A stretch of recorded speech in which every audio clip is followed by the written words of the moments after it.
சாக்கடைங்க ஓடுது. எல்லார் வீட்லயும் சின்ன குழந்தை இருக்குப்பா. வெளியிலே வர முடியல, சுவாசிக்கவே முடியல.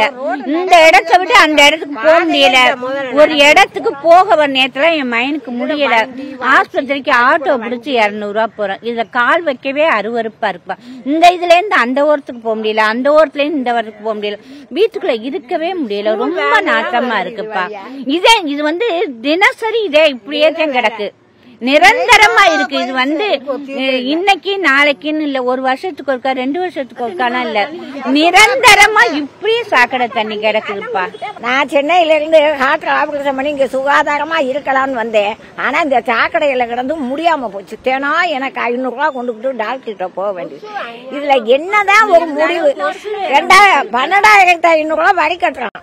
அப்ப சாக்கடையில கிடக்கணுமா? ஒரு நியாயம் இல்லையா? நாங்கள் எவ்வளவு ஏப்பா எவ்வளவுதான் நாங்க கஷ்டப்படுறோம். ஒரு நாள் 2 நாள் 10 நாளா இப்படியே தான். 10 நாளைக்கு ஒருக்கா இதேதான். என் பேரு முத்துலட்சுமி. இது வனசங்கரம்மன் கோயில் தெருவு. ரொம்ப நாத்தமா கிடக்கு. யாரு இதை எடுக்கிறாள்?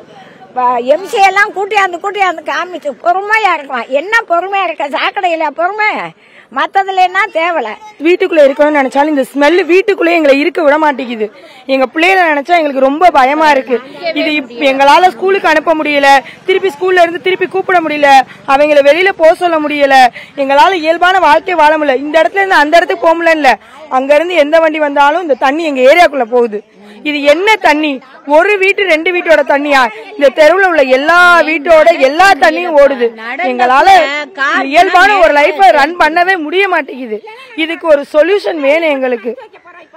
சரி, இவ்வளவு தண்ணி ஓடுதே, இதுக்கு ஏதாவது பீச்சிங் எல்லாமே காலைல எந்திரிச்சு நாங்க வாழ்றதா, இயல்பான லைஃப வாழ்றதா, இல்ல காலைல எந்திரிச்சு எல்லாருக்கும் போன் பண்ணி இப்படி ஓடுது எங்களுக்கு வந்து ரிப்பேர் பார்த்து கொடுங்கன்னு சொல்லதா?